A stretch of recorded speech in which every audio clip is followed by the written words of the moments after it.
Okay, so what we'll do today is just because of that lockdown drill, I'll just teach you what a hydrate is and how to name it.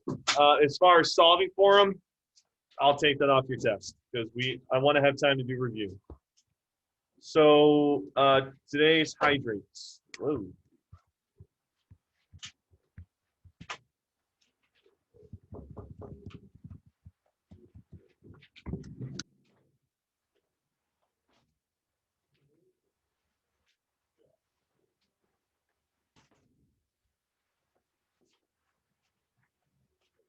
All right. So a hydrate is defined as a compound that has a specific number of water molecules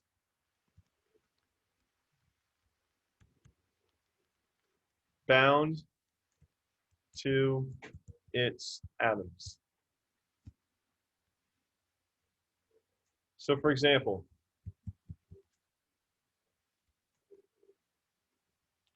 can any of you geniuses name that? Just right there. Na2CO3. Nicole? Very good. That is called sodium carbonate. Na is sodium, CO3 is carbonate. Well done. And then when you put that little multiplication symbol, and let's say I have 10 H2Os, she's right in that the first part would be called sodium carbonate. That is right. And then do you remember what is the Latin prefix for 10? Deca. And then you will say hydrate.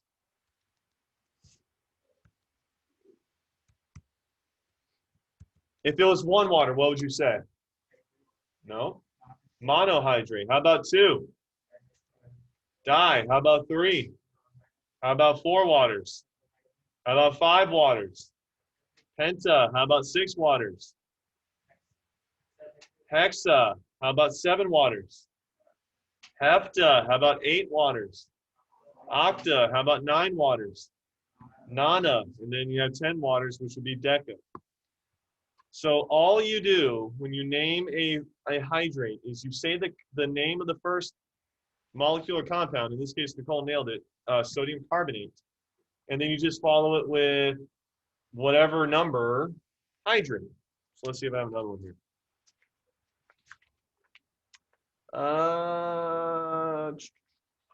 Okay. How about this? Ooh, this is a good one. Ooh.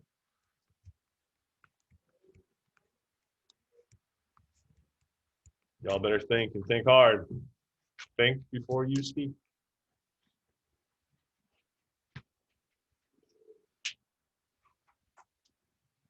Ooh. Arshawn? You got it. Well done. So I did not think that you would say the Roman numerals. Now, I'm going to put myself in the position of a high school sophomore taking chemistry, and I am just getting by. So how am I supposed to know the name of that copper? Well, I'm going to look at the periodic table like I saw Trey and so many others of you doing, and I'm going to notice that copper is in the D block. Well, I remember my teacher saying that things in the D block can have multiple charges. Like iron could be 2 or 3. Copper could be 2 or 3. How am I supposed to know which one? You look at the negative side of the molecule. That's sulfate. One of the 8 polyatomic ions I asked you to memorize. What is its charge? Arshawn? -2. How many sulfates are there in that compound? 1. How many coppers are there in that compound? 1. So what must the charge of the copper be to balance out that sulfate? That's how you guys have to break it down. And so Arshawn called it copper 2 sulfate. And then Arshawn, what is the prefix for 5? Pentahydrate.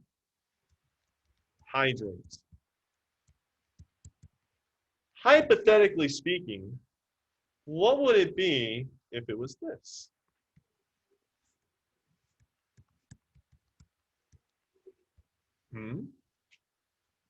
Francis? How did you know it was copper 1?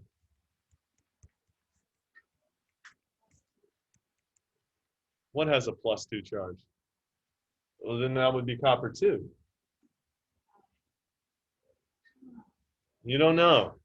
So you got the right answer, but you don't know how you got it. And I know you didn't cheat because I just made this one up. Tetra.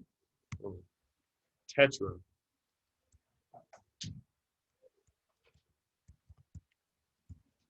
Max, can you tell us why it is copper 1 sulfate?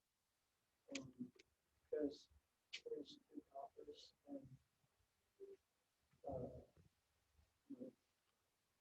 What is the charge? What's the charge of the sulfate? it's -2. How many coppers are there? 2. What must the charge of each copper be to balance out the -2? 1. That's right. That's why it's copper 1. Each copper is a +1 charge. 2 coppers would equal +2 to balance out the -2 of the sulfate. Okay? Any questions? All right. Let's do some review because you have a test tomorrow. So I'm going to throw some practice problems at you. This is just going to be things that are throughout the unit. Please participate in this little review. Some of these might actually be from your homework. Or you never know. Wink, wink, hint, hint, cough, cough. All right. You ready? Example number 1. A sample of CO2. What is CO2 called? Carbon dioxide. We exhale it with every breath. Has a mass of 52.0 grams.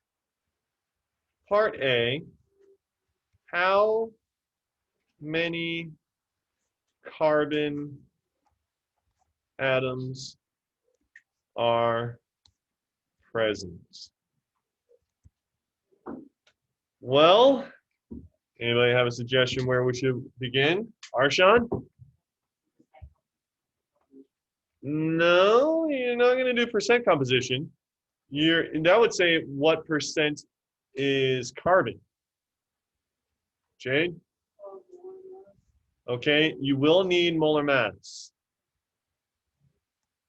That is going to be something that you need. What else? Carson? You will need Avogadro's number. There's one more thing that you'll need, Derek. Very good. I'm impressed. Not just because it was you, but that's something that's new. Molar ratio is new, and so I was hopeful that y'all would have said it. Okay, nice. So y'all are honors for a reason. You just got to try. When the challenge gets harder, you have to step up your game. So we start with 52.0 grams of carbon dioxide. As you all should know, that is our known value. Now let's do the conversion, the first conversion. Are we going to do molar mass, Avogadro's number, or molar ratio? Molar mass. Look in the periodic table. What is the molar mass of carbon dioxide? That's carbon. 44 grams per mole. Good. 44.0 grams of CO2 on the bottom, 1 mole of CO2 on top. If you stopped right now, pens down, what would your answer be measured in? I'm glad you didn't just say moles. You're getting it. It would be measured in moles of CO2. That is wrong. It says how many carbon atoms, so we have to go to the next step. Derek, what do we do in this conversion? Okay, guys.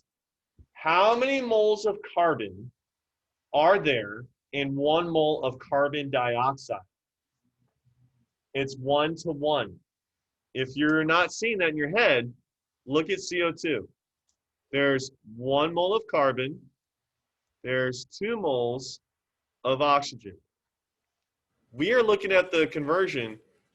1 mole of CO2 is equal to 1 mole of just C. because it's like saying for every one max, there's one stomach. It's a 1-to-1 ratio. So we're going to put 1 mole of CO2 here and 1 mole of carbon there. If I stopped right now, pens down, what would my answer be measured in?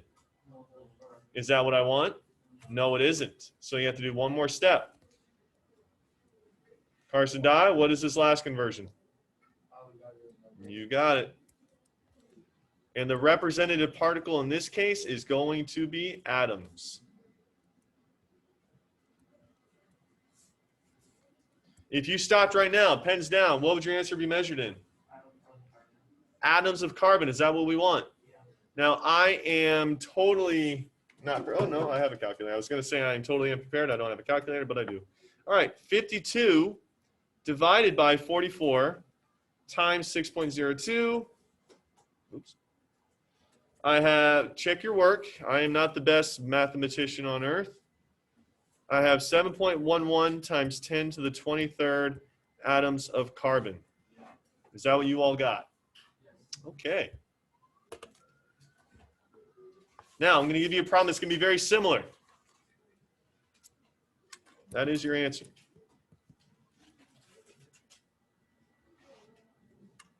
Here's another problem. Part B.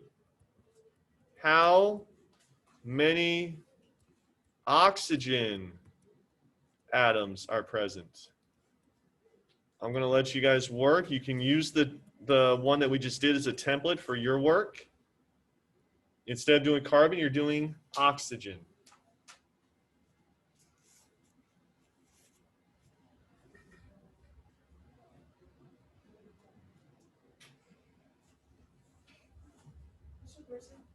Yeah. How did you get 40? Where'd you get the 44? Periodic table, carbon plus 2 oxygens, 12 plus 16 plus 16. Oxygen is 16 grams per mole. There's 2 oxygens there, so 16 times 2 is 32. Carbon is 12 grams per mole, so 32 plus 12 is 44. Okay. You get that from the periodic table. So you all should either have a periodic table on your desk or be looking at the giant one on my wall.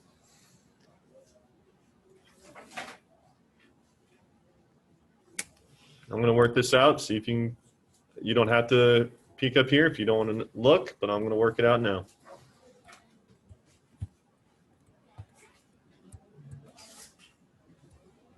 Remember, chemistry, the math is easy. It's just knowing what math to do. And where'd you get this number? Where'd you get that number?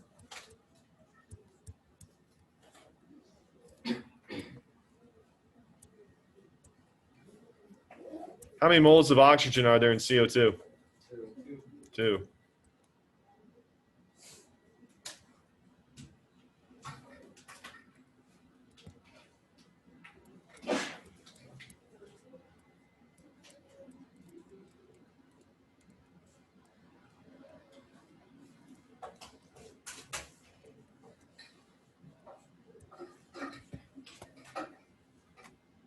All right, moment of truth.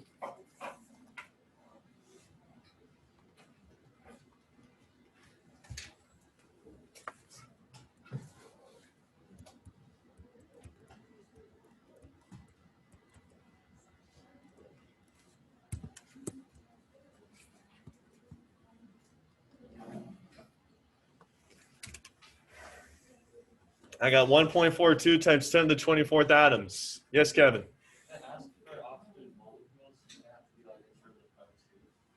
Yes, but it didn't, did it? It asked for atoms.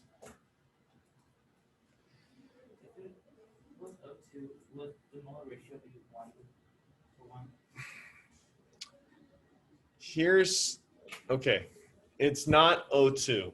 And let me tell you how this looks. Watch this. You don't need to write this, just watch. Arshawn, this is O2. Yeah.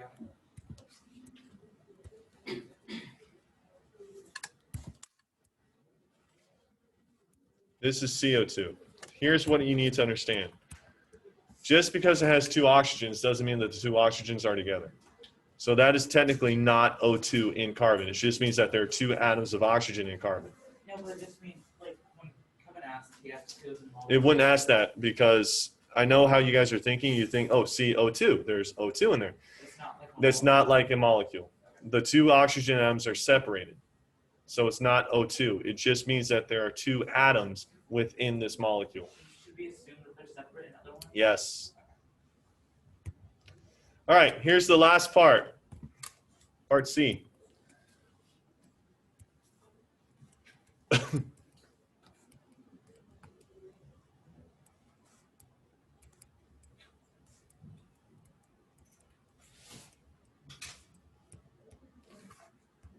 Oh boy. What is your known value in this problem? This is a reading question, not a chemistry question. What is the known value? Jade? Read it. Read it out loud. What is the n grams of one molecule of CO2? Read it out loud, Jade. What is, oh, I messed up. What is the mass in grams? But that's not, what is the mass? But that's still not going to stop you. That my little typo there still didn't affect the known value. What is the known value? That's it. The known value is 1 mole of CO2. One molecule. Thank you. Blech. What is the unknown? The mass in grams. Hello, wrong color. Okay, so guys, what units of measurement do you see in this problem? I see molecules, so what conversion do you need for that? You need Avogadro. And I see mass in grams, what other conversion do you need? Okay, Jade told us that the known value is in molecules. So what we have to write 1 molecule of CO2. What conversion should we use first if we are starting with molecules? Avogadro. 6.02, 6.02 times 10 to the 23rd molecules of CO2 is equal to 1 mole of CO2. If you stopped right now, what's your answer measured in? Is that what we want? No. I heard some of you just say molecules. Moles. If you stop now, are you done? No. What conversion can take you from molecule, or see, I'm messing up, from moles to mass? What is the molar mass of CO2? 44. For some of your benefit here, where did you all get that number 44? Where in this world are you going to look? The periodic table. There are 2 oxygens. There is 1 carbon. Oxygen is 16 grams per mole. There's 2 of them. 16 times 2 is 32. There's 1 carbon. That's 12. 32 plus 12 is 44. 1 mole of CO2 is equal to 44.0 grams of CO2. If you stopped your setup, what would your answer be measured in? Is that what you want? Yes.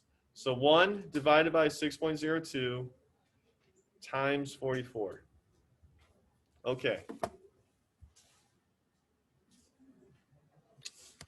This is going to be 7.30. Oh boy, I want to see if you guys can figure this out. What do you do with the exponent from the scientific notation? Oh. So guys, look at this. This is meant to get you. 1 molecule is technically 1.0 times 10 to the 0. What is 10 to the 0 minus 10 to the 23rd? 10 to the negative 23rd. You subtract whenever you divide. So it's going to be 7.30 times 10 to the negative 23rd grams of CO2. If you're totally not knowing what I just did, right here, your Avogadro's number is on the bottom, which means you divide. So you're technically doing 0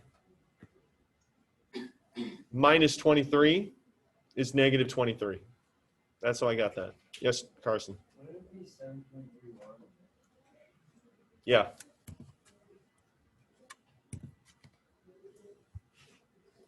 Yeah. Is the sig fig of 1 and 1 one molecule may not value. Okay, let's go to sig figs then. So 7 times 10 to the negative 23rd grams of CO2. Is that right? Yeah.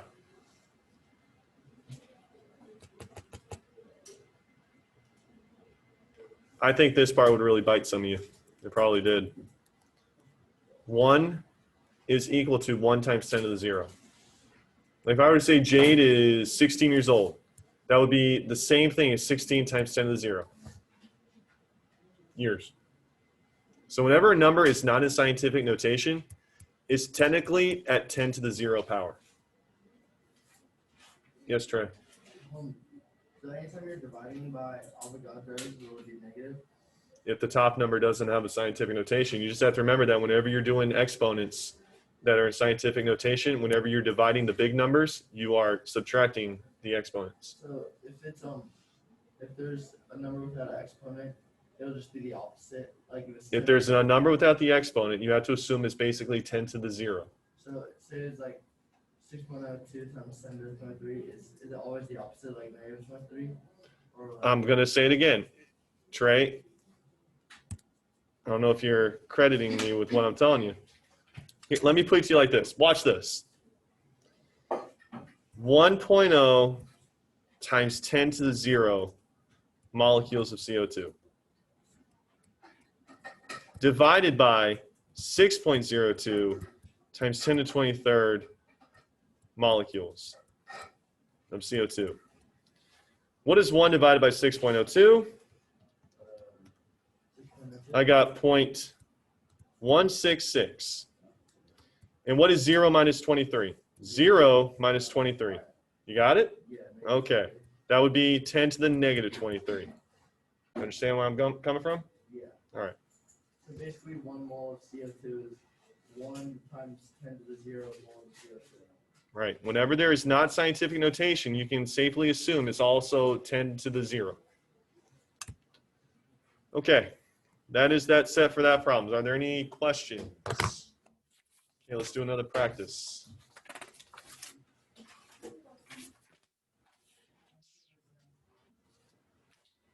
All right. What? So what? What time is it? No, let's do one more and then I'll let you do that. We have 13 minutes. We can squeeze this one in. Example number 2.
Okay, guys.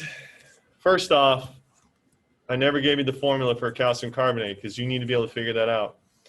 What is the symbol for calcium? Ca.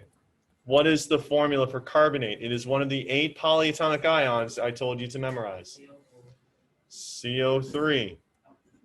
What is the charge of carbonate? -2. What is the charge of a calcium ion? +2. So at what ratio do they balance out? 1 to 1. CaCO3. Okay. Calcium carbonate is the calcium source for many vitamin tablets. The recommended daily allowance is 1,000 milligrams of calcium ions. How many moles of calcium ions does 100 milligrams represent? I see a couple of values here. I see ions. So whose or what conversion will we need for that? Ions is a representative particle, so you will need Avogadro's number for this problem. I also see mass. So what do we need for that? You're going to need the molar mass of CaCO3. Now, guys, this kind of problem takes you back to the first unit. Let's see what you're capable of. What is wrong with the presentation of the mass value that is given to you, Carson? 1,000 milligrams is actually just 1 gram.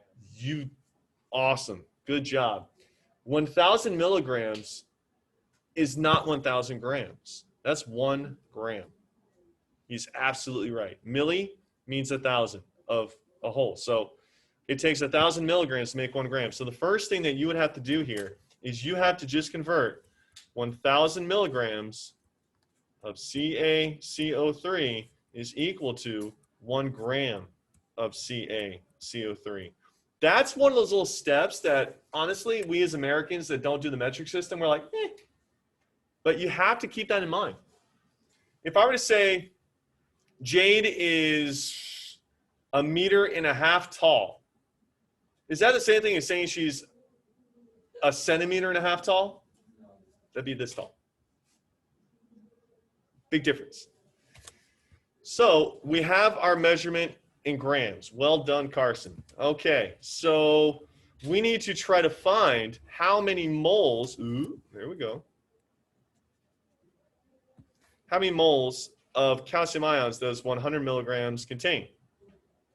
So we are, or 1,000 actually. So we have 1,000 milligrams. Let's start off with that. We have 1 gram of CaCO3.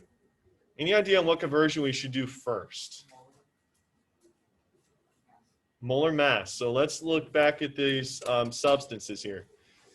Calcium, what is it? 44? 40.1, okay. Calcium is 40.1 grams per mole. Carbon is 12 grams per mole. And 3 oxygens is 48 grams per mole. So 40.1 plus 12 plus 48 equals 100.1. That's the total molar mass.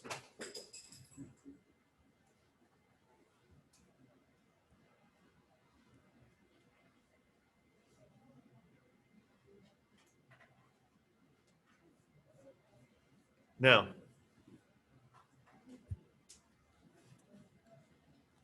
let's put 100.1 grams CaCO3 down here. And let's put 1 mole of CaCO3 up there. Let me bring this down so we don't get stuff confused. All right. Grams of calcium carbonate is canceled out. Now what should we do? Derek? Yes, it sounds like you've got molar ratio down to a science. How many moles of calcium are there in calcium carbonate? There's 1. You're like, how do you know there's 1? I don't get it. CaCO3. How many oxygens are there? How many carbons are there? How many calciums are there? That's how we know. There's 1 calcium. So that's 1 mole. So in one of these, there's 1 of these.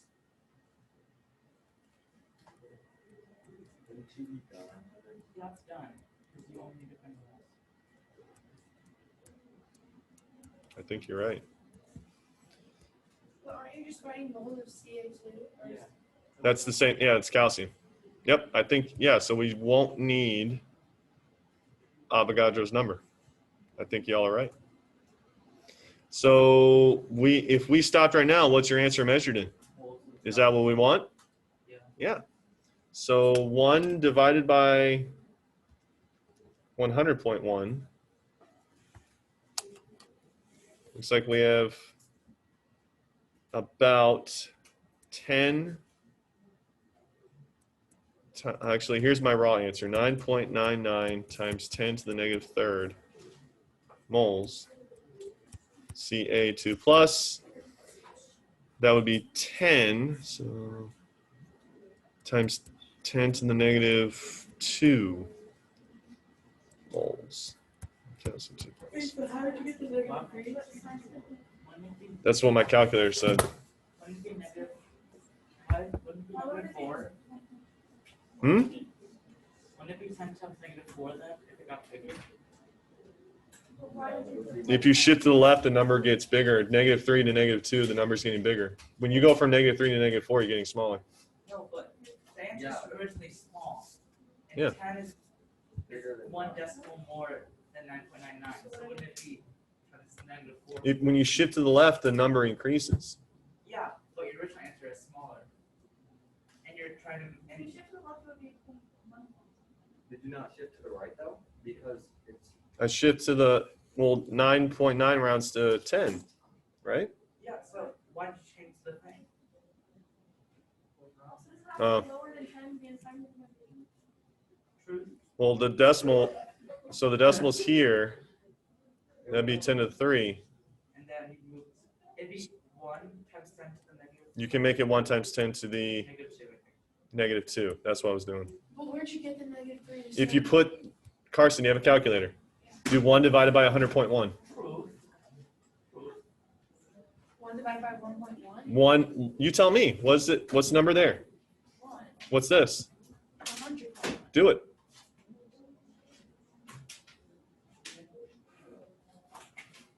What'd you get? 0.0099. 0.0099. Guess what? 1, 2, 3. 9.9 times 10 to the negative third. Same thing. My calculator automatically shifted the decimal. Yours didn't. When you have a number like 0.0099, you shift the decimal 1, 2, 3 places to the right. That's going to be 9.9 times 10 to the negative third. I don't think that sounded like a okay of I give up. I sort of get it. No, you don't. Carson, let's say that your calculator gives you this number. Put that in scientific notation for me. This is from Unit 1. How many decimal places do you have to move it? 1, 2, 3, 4, 5, 6. So the answer would be 9.9 times 10 to the what? Negative 6. That's why I got negative 3. But like, how come sometimes you have like 10 to the 24? Because your calculator doesn't have a big enough window on it to put 24 zeros. So it's just going to put it to the 24. But your calculator is big enough to simply have 0.003. It's just a matter of simplicity. Yes, Nicole? Shh. Bring it up here. There's too much going on. Is it all multiple choice tomorrow? Yes.